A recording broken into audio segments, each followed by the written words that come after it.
Assalamualaikum warahmatullahi wabarakatuh. Saya ucapkan selamat pagi kepada Ustadz Haji Khairul Anam LC MHI dan juga selamat pagi kepada teman-teman semua. Kali ini kami dari kelompok 3 akan menyampaikan terkait hukum Islam dan perbedaan mazhab.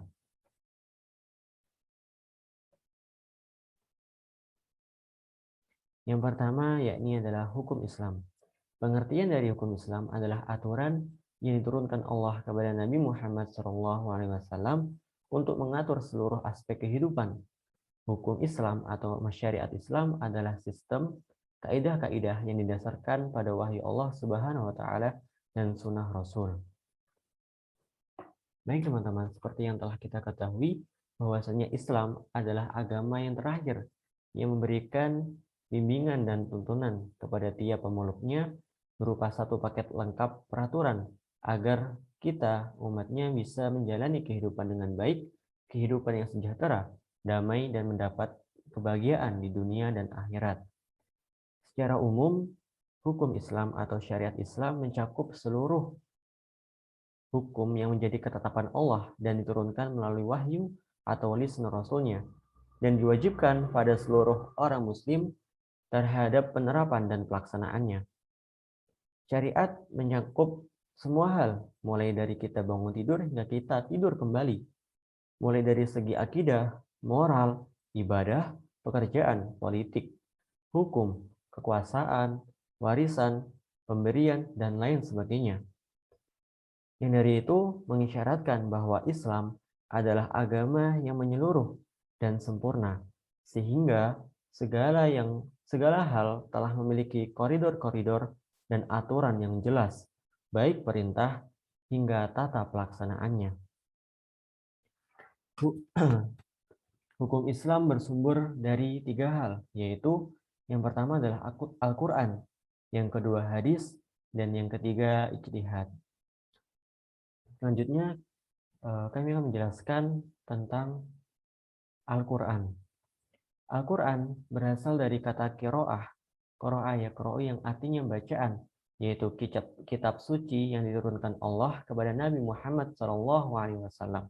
Dari berbagai sumber, dapat disimpulkan bahwa Al-Quran adalah firman Allah yang diturunkan kepada Nabi Muhammad, memiliki kemukjizatan lafal, membacanya bernilai ibadah, diriwayatkan secara mutawatir, tertulis dalam mushaf, dan dimulai dari surah Al-Fatihah, diakhiri dengan surah An-Nas.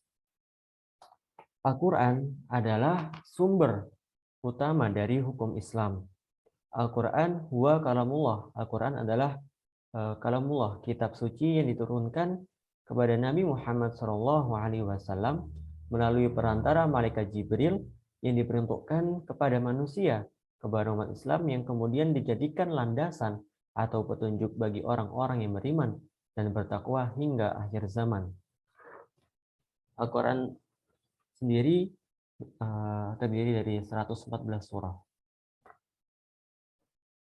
yang di dalamnya berisi peraturan, berisi kisah-kisah yang nantinya akan menjadi rujukan utama dari hukum Islam. Yang kedua yakni al-hadis.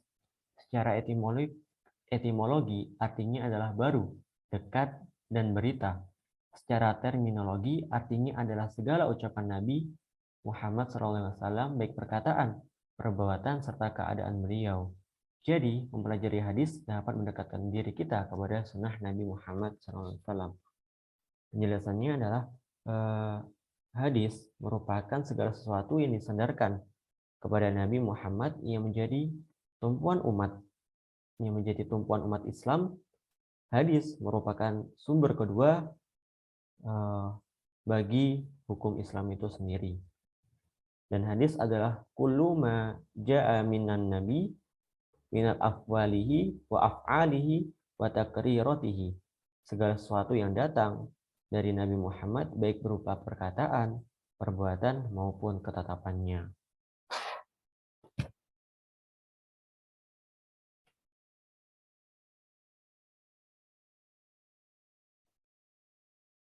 Bagian selanjutnya yang akan saya jelaskan yakni ijtihad.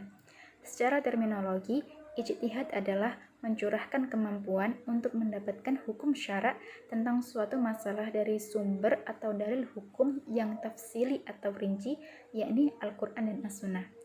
Dari definisi tersebut dapat kita simpulkan bahwa ijtihad adalah aktivitas yang sungguh-sungguh dari para ulama dalam menggali sebuah hukum yang masih bersifat global yang terdapat dalam hukum syariah. Imam Asy-Syaukani menandaskan bahwa seorang yang hendak berijtihad dipersyaratkan yang pertama mampu mengetahui atau mampu memahami Al-Quran dan As-Sunnah dengan baik. Yang kedua, menguasai seluruh masalah yang hukumnya telah ditentukan oleh ijma. Apa itu ijma? Ijma adalah kesepakatan para sahabat Nabi. Yang ketiga, harus menguasai bahasa Arab secara komprehensif. Dan yang keempat, menguasai ilmu usul fikih. Yang kelima, memiliki pengetahuan di bidang nasih dan mansuh, yakni konsep pembatalan hukum baik yang menyangkut ayat Al-Quran atau As-Sunnah. Selanjutnya, definisi mazhab. Apakah mazhab itu? Mazhab adalah jalan pikiran atau metode yang ditempuh seorang imam mujtahid dalam menetapkan hukum berdasarkan Al-Quran dan As-Sunnah. Secara umum, dalam khazanah hukum Islam, ada beberapa mazhab fikih yang terkenal dan diikuti oleh mayoritas umat Islam di dunia, baik di kalangan Sunni maupun Syiah. Bagi Muslim Sunni, mazhab-mazhab tersebut adalah mazhab Hanafi, mazhab Maliki, mazhab Syafi'i, dan mazhab Hambali. Dari beberapa mazhab tersebut pasti ada perbedaannya. Apa itu perbedaannya? Yang pertama dari mazhab Hanafi. Didirikan oleh Nu'man bin Sabit yang dilahirkan di Irak. Pada masa kekhalifahan Bani Umayyah Abdul Malik bin Marwan, beliau diberi gelar Abu Hanifah atau suci dan lurus karena kesungguhannya dalam beribadah sejak masa kecilnya. Karakteristik yang paling menonjol dari mazhab ini adalah penggunaan rasio yang dominan. Banyak hukum yang dilahirkan oleh mazhab ini bersifat rasional. Salah satu yang melatar belakangi munculnya corak rasional adalah keberadaan kota Irak sebagai pusat pengembangan mazhab ini yang merupakan pusat pertemuan dua peradaban besar, Yunani dan Romawi. Sehingga tidak mengherankan apabila pemikiran Abu Hanifah bercorak rasional. Yang kedua, yakni mazhab Maliki atau Malikiyah, didirikan oleh Malik bin Anas bin Malik bin Abi Amir Asybahi atau Imam Malik. Beliau tidak pernah meninggalkan kota Madinah kecuali untuk keperluan ibadah haji. Berbeda dengan mazhab Hanafi yang bercorak rasional, mazhab Maliki justru sebaliknya. Mazhab ini cenderung tradisional. Hal ini tidak dilepaskan dengan keberadaan kota Hijaz, yakni Makkah dan Madinah, di mana Imam Malik menghabiskan sebagian besar hidupnya. Masyarakat kota ini tidak banyak berhubungan dengan peradaban Yunani yang rasional. Selain itu, keberagaman yang diwarisi sejak zaman Nabi masih terjaga dengan baik oleh masyarakat Madinah. Dua faktor inilah yang menyebabkan mengapa mazhab Maliki sangat berbeda dengan mazhab Hanafi. Perbedaan mazhab Syafi'i atau Syafi'iyah didirikan oleh Muhammad bin Idris Asy-Syafi'i bin Utsman bin Syafi'i al-Hisyami al-Quraisy al-Muttalibi. Gelar beliau adalah Abdillah, dinisbatkan kepada Syafi'i bin As-Saib sehingga beliau terkenal dengan Asy-Syafi'i atau Imam Syafi'i. Nasab beliau bersambung dengan Rasulullah Shallallahu Alaihi Wasallam pada kakeknya, yaitu Abdul Manaf bin Qusay, lahir pada 150 Hijriah di Gaza, Palestina. Setelah ayahnya meninggal dunia dan Imam Syafi'i masih berusia 2 tahun, sang ibu lantas membawanya ke Mekkah.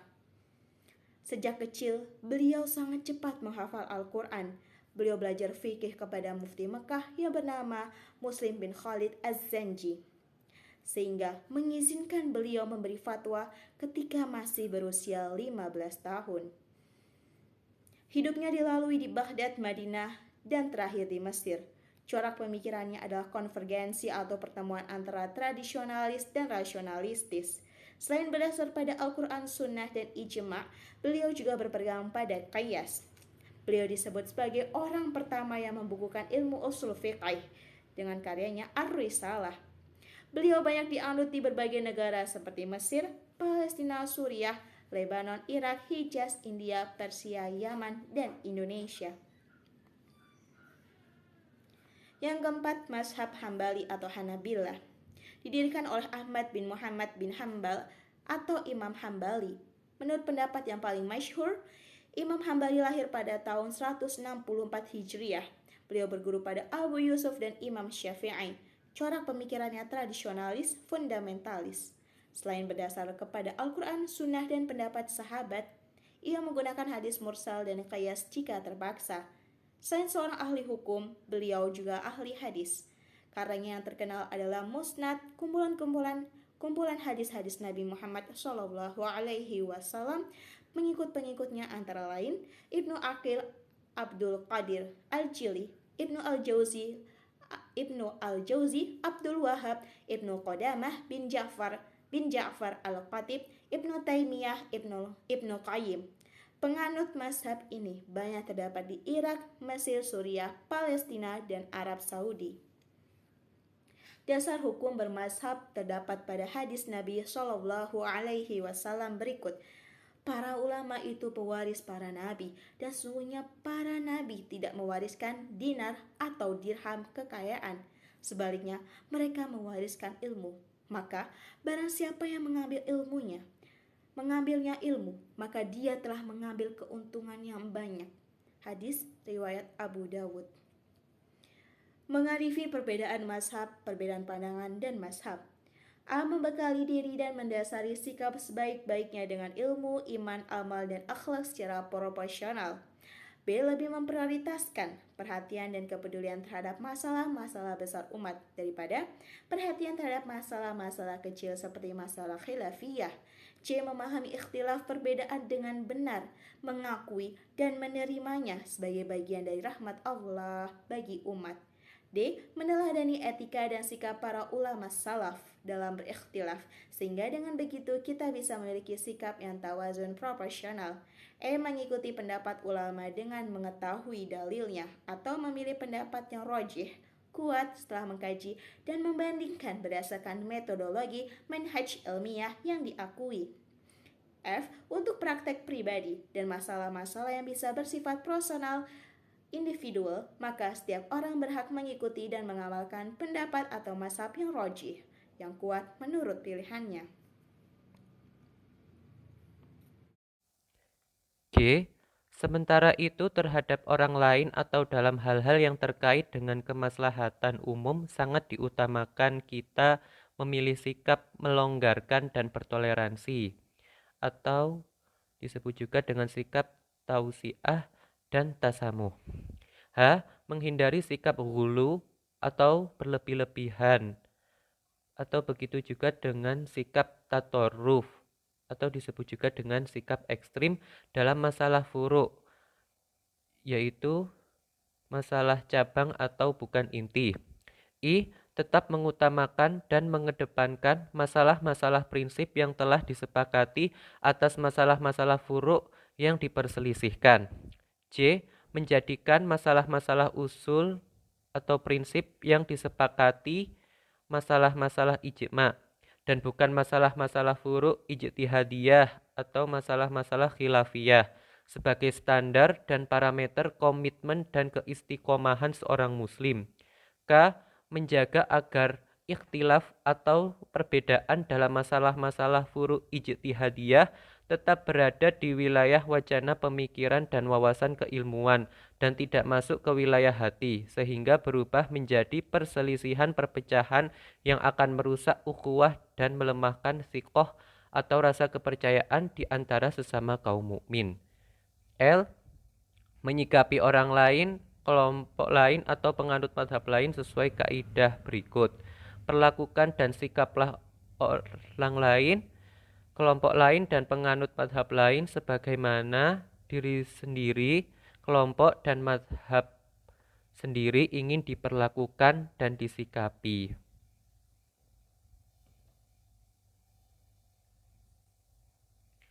Akomodasi kearifan lokal dalam hukum Islam. Yang pertama, urf atau adat istiadat dalam bingkai hukum Islam. Islam merupakan agama terakhir yang diturunkan Allah di wilayah Arab melalui Nabi Muhammad SAW. Sebagai agama terakhir, Islam sengaja diperuntukkan bagi semua umat manusia dan menjadi agama penyempurna bagi agama-agama yang telah diturunkan Allah Subhanahu wa taala sebelumnya.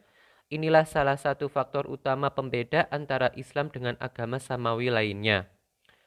Meskipun Nabi Muhammad sebagai pembawa misi keislaman adalah keturunan bangsa Arab, akan tetapi Islam tidak hanya diperuntukkan kepada bangsa Arab.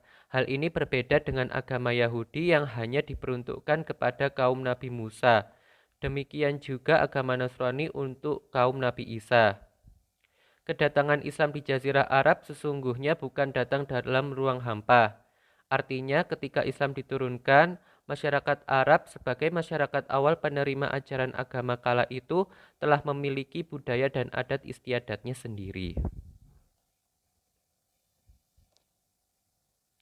Yang kedua, menyandingkan hukum Islam dengan tradisi lokal. Sebelumnya telah dijelaskan bahwa Islam hadir di tengah-tengah masyarakat Arab dengan semua kebiasaan dan tradisi yang telah berlaku sebelum datangnya Islam. Nabi Muhammad sebagai pembawa misi Islam pun diutus untuk memperbaiki apa yang sudah ada menjadi lebih baik dan bukan menghapus yang sudah ada, kemudian menciptakan semuanya menjadi baru. Fakta sejarah inilah yang mengilhami para pejuang Islam generasi awal ketika menyebarkan Islam di wilayah Nusantara.